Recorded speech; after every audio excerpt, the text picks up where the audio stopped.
بسم اللہ الرحمن الرحیم۔ السلام علیکم ورحمۃ اللہ وبرکاتہ۔ دوستو، آج میں ایک سوال کرتا ہوں، کیا آپ کسی ایسی قیمتی اور سونے کی گائے کے بارے میں جانتے ہیں جس کا ذکر قرآن پاک میں موجود ہے؟ آج کا یہ قصہ آپ کو حیران کر دے گا۔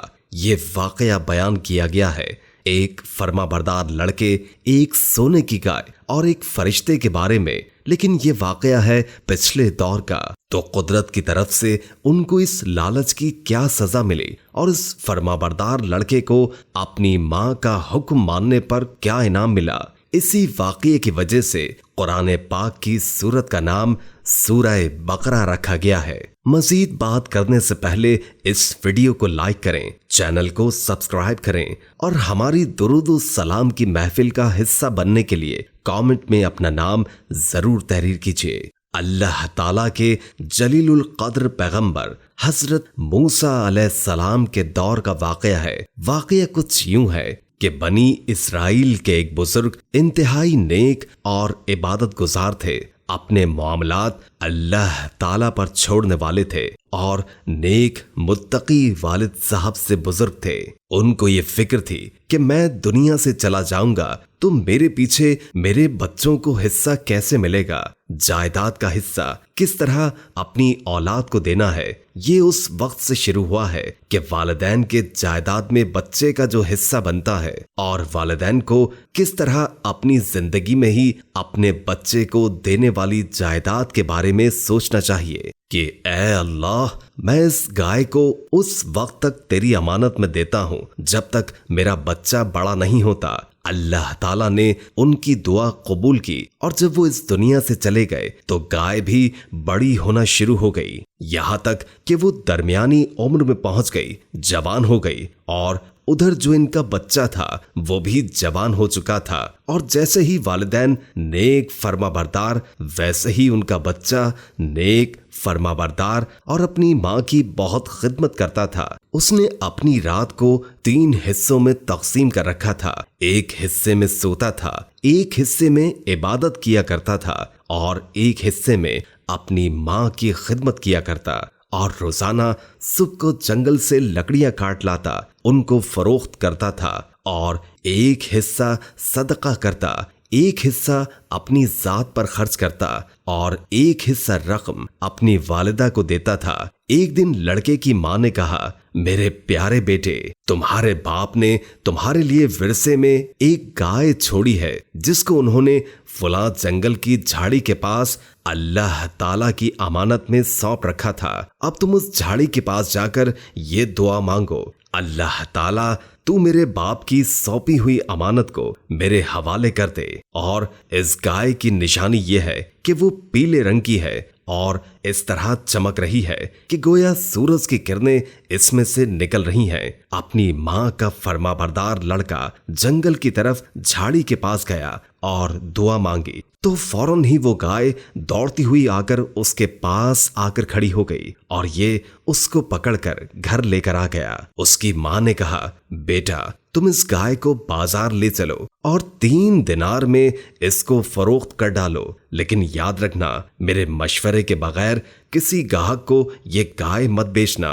گائے کی قیمت 3 دینار ہے۔ اب بازار وہ گیا، گائے لے کر ایک گاہک آیا جو در حقیقت اللہ تعالیٰ کی طرف سے بھیجا گیا ایک فرشتہ تھا۔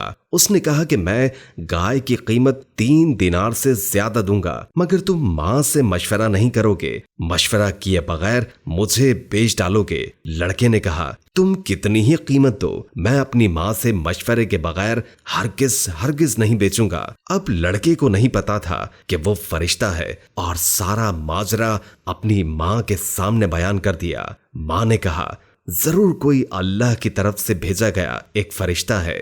ماں نے اپنے بیٹے سے کہا، بیٹا اس فرشتے سے ہی تم مشورہ کرنا کہ ہم اس گائے کو کس قیمت میں فروخت کریں۔ اب ماں کے حکم پر وہ پھر سے بازار گیا۔ فرشتے نے کہا، اس گائے کو تم ابھی نہیں بیچو گے۔ فرشتے نے کہا کہ اس گائے کو خریدنے کے لیے حضرت موسیٰ علیہ السلام کے کچھ لوگ آئیں گے، ان سے تم کہنا کہ اس کے چمڑے میں اس کی کھال میں سونا بھر کر قیمت طلب کرنا، یعنی جتنا سونا اس کی کھال میں بھرا ہوگا اتنی قیمت تم اس گائے کے لگاؤ گے، اور وہ لوگ یقیناً تمہیں اتنا پیسہ، اتنی رقم اور سونا دیں گے۔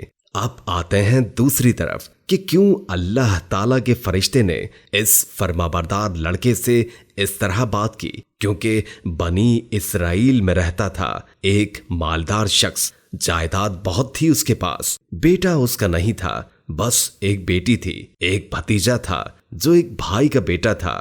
وہ بہت لالچی تھا، اپنے چچا کی جائیداد کے اوپر اس کی نظر تھی۔ اس کے ذہن میں شیطانی خیالات چلنے لگے کہ وہ اپنے چچا کو قتل کر کے، اسے مار کر اس کی ساری جائیداد ہڑپ لے اور پھر اس کی بیٹی سے نکاح کر لے۔ اپنی سازش کو اس نے پایہ تکمیل تک پہنچانے کے لیے ایک دن اپنے چچا کا قتل کر دیا۔ چچا کو مارنے کے بعد اس کی لاش ڈال دی اسی شہر کے ان لوگوں کے پاس جو کہ لڑائی جھگڑے کو پسند نہیں کرتے تھے اور الگ ہو کر ایک قلعے میں رہتے تھے۔ قلعے کا دروازہ بہت بڑا تھا، شام کو وہ بند ہو جاتا تھا۔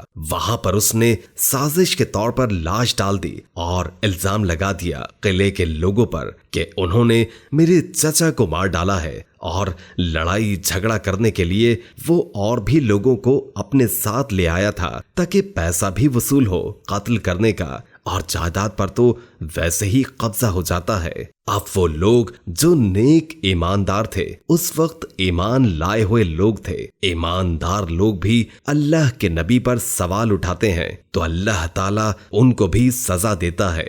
وہ گئے حضرت موسیٰ علیہ السلام کے پاس اور کہا کہ اللہ کے نبی ہمارے اس مسئلے کو حل کریں، ہم پر وہ شخص الزام لگا رہا ہے کہ ہم نے اس کے چچا کو مارا ہے، اللہ تعالیٰ سے دعا کیجیے گا۔ تو اللہ تعالیٰ کے نبی حضرت موسیٰ علیہ السلام نے دعا کی۔ اللہ تعالیٰ کے دربار میں تو وہی نازل ہوئی کہ ان کو گائے ذبح کرنا ہے۔ زبان یا دم کی ہڈی کو لاش پر مارو گے تو گائے دوبارہ زندہ ہو جائے گی، تو وہ زندہ ہو کر خود اپنے قاتل کا نام بتا دے گی، یعنی جو انسان مرا ہوا ہے وہ خود زندہ ہو کر اپنے قاتل کا نام بتا دے گا کہ اس کو کس نے قتل کیا ہے۔ یہ سن کر بنی اسرائیل کے ان لوگوں نے، ایمان والے لوگوں نے، گائے کے رنگ، اس کی عمر کے بارے میں بحث کرنا شروع کر دی۔ اللہ تعالیٰ کی وحی کی جانب سے اللہ تعالیٰ کے نبی کے لیے انہوں نے سوال کیے تو اللہ تعالیٰ کا غیظ و غضب ان پر نازل ہو گیا۔ وحی کے ذریعے بتایا گیا کہ وہ گائے کیسی ہے، سونے کی طرح اس کا رنگ ہوگا، درمیانی عمر ہوگی، اور ٹھیک وہی نشانیاں بتائی گئیں جو اس فرمانبردار بیٹے کے گائے کی نشانی تھی۔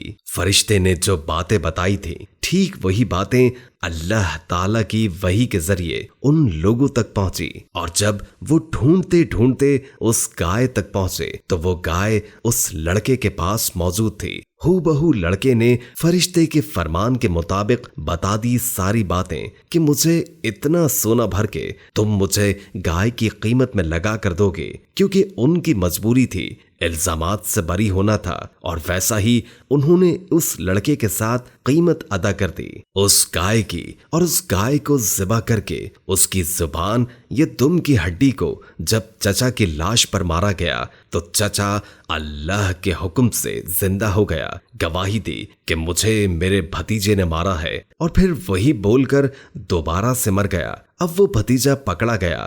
اللہ تعالیٰ کی آپ یہ شان دیکھیے کہ وہ لاش بول پڑی اور اپنی گواہی اس نے خود دی اور مر بھی گیا۔ اور جب وہ لڑکا پکڑا گیا تو لوگوں نے سکھ کا سانس لیا، اور جو وہ فرما بردار لڑکا تھا، آپ دیکھیے کہ فرما برداری کا انعام اپنی ماں کا حکم ماننا، عبادت کی، تو اللہ تعالیٰ نے اس کو سونا بھی عطا کیا اور گائے کی قیمت بھی عطا کی، اور وہ مالا مال ہو گیا۔ اور ورثے میں اس کے باپ نے صرف ایک گائے چھوڑی تھی، لیکن نیت اچھی تھی تو اس کی اولاد کو اللہ تعالیٰ نے غنی کر دیا، مالدار کر دیا۔